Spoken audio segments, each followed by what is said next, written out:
Hello everyone, welcome back to another edition of On the Horizon. I'm Jim Cardle with Texas Insider TV. Thanks for joining us. This issue of On the Horizon, we like to circle back around and talk more about something that may be on the minds of congressmen and constituents as they return to Texas, where in the last month in particular, during a war supplemental bill paying for the war of Afghanistan and Iraq, that needed to be passed before August recess, had an amendment by Congressman Doggett attached that would help teachers.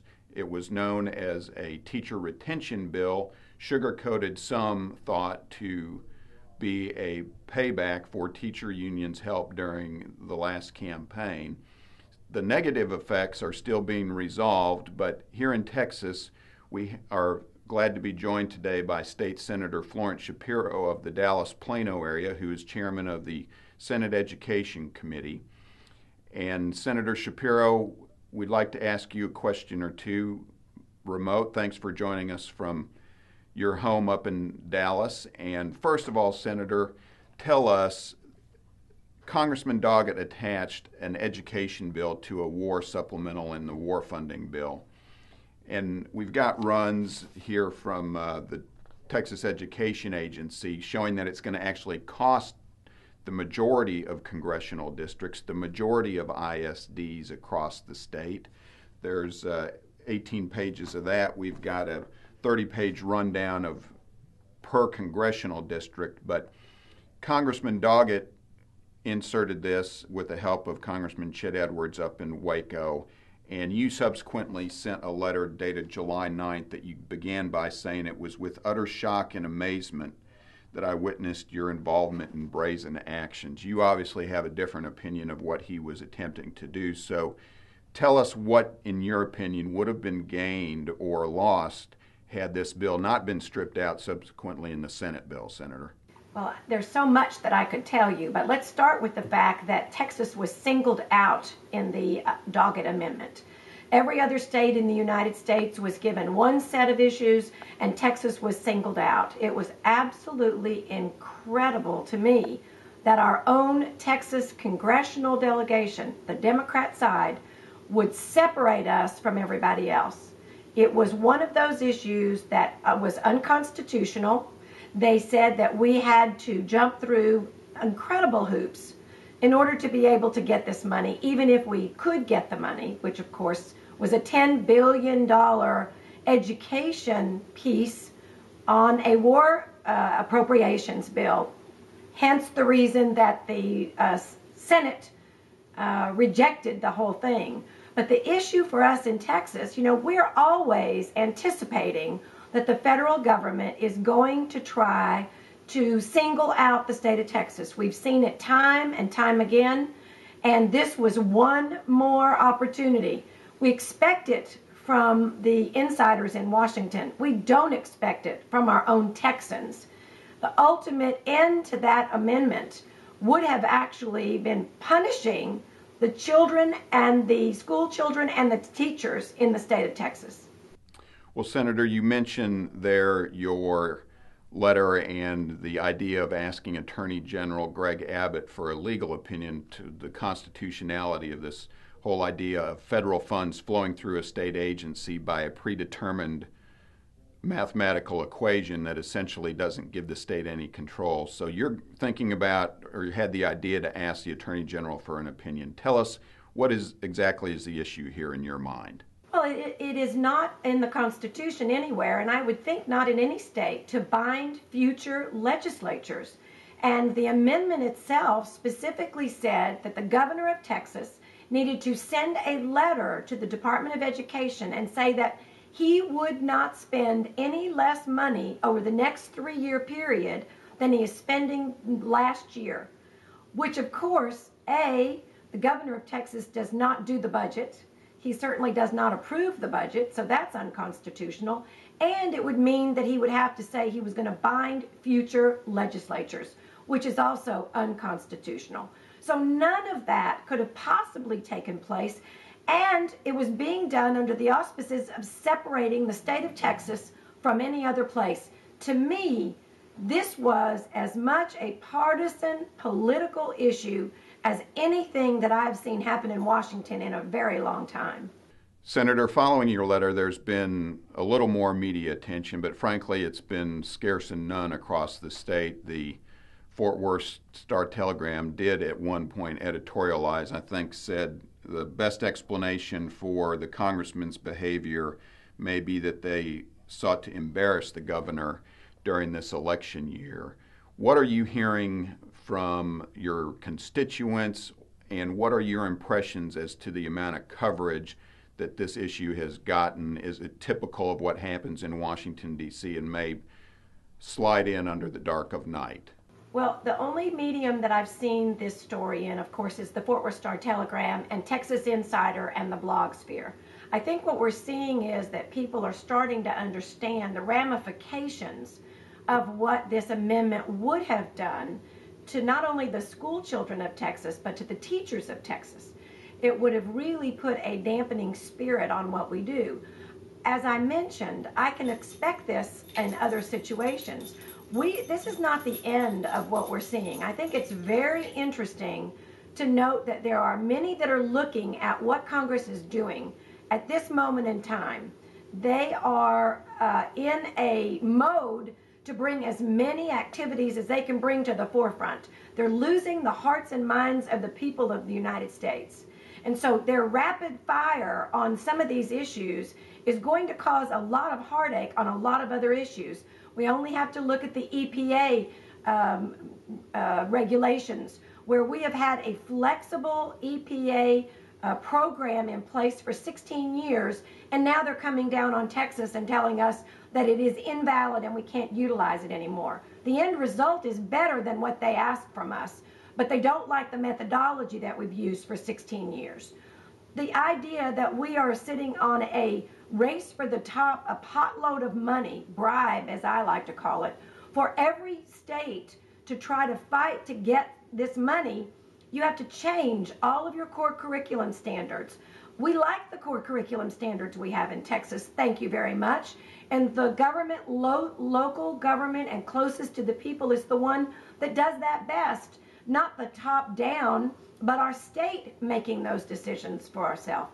So we're seeing this over and over again. And until the election, which is coming, can't come fast enough in November, I think that the administration and the Congress is going to try to bring as many of these issues forward as they possibly can. And following up on that, how about in particular, I'm curious if any of your state senators, did you check with them prior to sending your letter? Has there been reaction to your letter to Congressman Doggett, or what was their feedback and their impressions of your having to send this letter? What have you been hearing from folks, and were they sought out prior to the congressman actually doing anything up in Congress? I think we're all sensing it over and over again. In different areas, different ones of us are feeling the pressure. And I think what we're seeing is if we can just hold on to our conservative principles, stand strong on this, don't let them win on the congressional issues. And what happened in this particular arena, which I think is very instructive, is that the Senate turned this back to the House and said, no, we're not going to put $10 billion in there. And no, Lloyd Doggett and the Democrat congressman, we're not going to utilize your amendment. So what we've got to do is stay on top of it. We all have to recognize when these things come up, and they're coming up on a regular basis, that we need to squelch them. We need to get as many people involved and knowing what's going on and stop it, just like we did on this one. And Senator, following your sending a letter to Congressman Doggett, what have you heard from your fellow senators? Were they aware of Congressman Doggett's initiative? Had he sought anybody else's opinion? Had any of them heard from them? Or have you heard back from Congressman Doggett or your fellow senators at this point? Well, many of them knew nothing about this until they got my letter. And many of them that did get the letter started looking at their districts. Our formula funding in Texas is one that we've had for years. The way the amendment was made and drafted was that we would only give the money to Title I school districts. that of course is the major metropolitan urban districts. They would be heavily subsidized in these monies, and the others would be losers. So every district, as they started looking at the numbers, recognized there were winners and losers, and most of the urban districts, which are driven by Democrats, were winners, and the suburban and rural districts were losers, which are run particularly by Republicans. Well, Senator, do you feel like we've heard the last of this effort, seemingly unending effort from Washington to impose federal-type programs holding out federal funding along with it, but do you think this is the end of the particular initiative to have Texas participate in more federal government education programs? Well, I think this particular issue has been put to bed. I'm happy to say that I believe that the Senate recognized very quickly that this was not a good thing for the states and certainly not for Texas.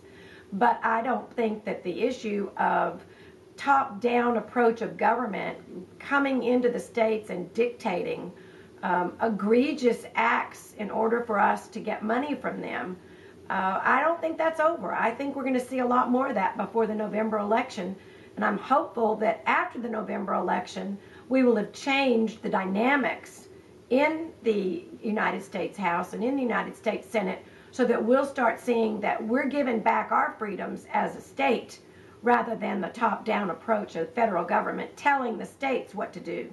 How about, Senator, for instance, Congressman Edwards' district up outside the Waco area? According to the Texas Education Agency runs, we see that the ISDs, the school districts in his congressional district, are likely to lose about $7.5 million in funding because of the Doggett amendment. Even Congressman Doggett's congressional district itself is set to lose $2.5 million.